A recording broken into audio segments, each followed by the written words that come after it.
अगर मैं आपसे बोलूं कि बंगाल इलेक्शन का रिजल्ट ऑलरेडी डिसाइड हो चुका है, तो फिर आप क्या कहोगे? बताइए। और अगर मैं बोलूं कि जो लोग करोड़ लगा रहे हैं बैटिंग मार्केट्स में, वो एग्जिट पोल से डिसएग्री कर रहे हैं, तो फिर सच क्या है? आज का वीडियो सिंपल नहीं है, क्योंकि इस बार डेटा ही लड़ रहा है डेटा से। एक साइड पे टीवी वाले एक्सपर्ट्स हैं, ग्राफिक्स के साथ, कॉन्फिडेंस के साथ, और दूसरी साइड पे लोग हैं जो अपना रियल पैसा डाल रहे हैं बिना नॉइज के, और दोनों अलग स्टोरी बोल रहे हैं। चलो पहले एग्जिट पोल्स की बात करते हैं। अगर आप न्यूज चैनल्स देखोगे तो ऑलमोस्ट क्लियर नैरेटिव है, बीजेपी अहेड। कुछ एग्जिट पोल्स तो इतने बोल्ड हैं कि बीजेपी को 190 सीट्स तक दे रहे हैं, मतलब एकदम comfortable majority, almost game over type situation. TV पे देख के लगता है कि रिजल्ट बस फॉर्मल अनाउंसमेंट रह गया है, लेकिन रियल ट्विस्ट यहां से स्टार्ट होता है। अब चलते हैं उन लोगों के पास जो प्रेडिक्शन नहीं, बेट करते हैं।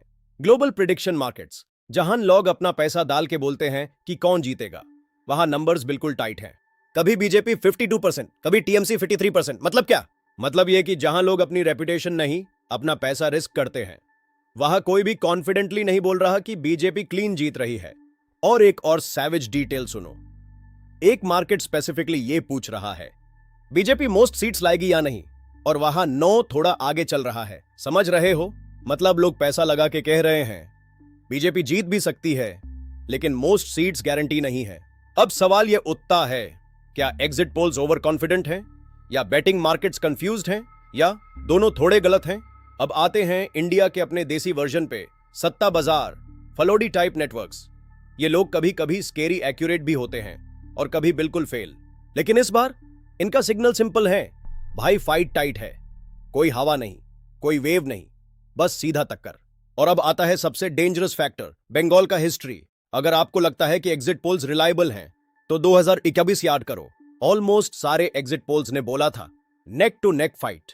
रियलिटी, टीएमसी ने 200 प्लस सीट्स ले ली, मतलब पोलस्टर्स का पूरा मॉडल क्रैश हो गया था। और इस बार एक और बड़ा रेड फ्लैग है, इंडिया का सबसे ट्रस्टेड पोलस्टर एक्सिस माई इंडिया। उन्होंने बंगाल का एग्जिट पोल रिलीज ही नहीं किया। क्यों? Voter silence. ट्रांसलेशन सिंपल है, लोग वोट तो दे रहे हैं पर किसी को बता नहीं रहे, और जब वोटर चुप होता है तब प्रेडिक्शन टूट जाते हैं।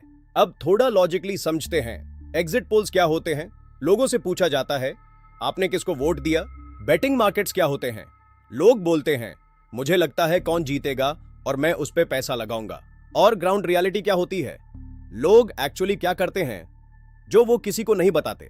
और बंगाल में हिस्टोरिकली तीसरा फैक्टर सबसे पावरफुल रहा है, इसलिए इस बार 3 अलग अलग रियलिटीज चल रही हैं।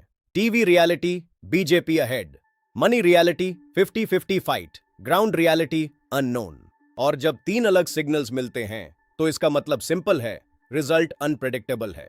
अब मेरा हॉनेस्ट टेक सुन लो, बीजेपी डेफिनेटली एज पे है, क्योंकि नैरेटिव, मोमेंटम और कुछ एग्जिट पोल्स उस तरफ इंडिकेट कर रहे हैं। लेकिन यह वन साइडेड मैच नहीं है, टीएमसी अभी भी गेम में है स्ट्रांगली।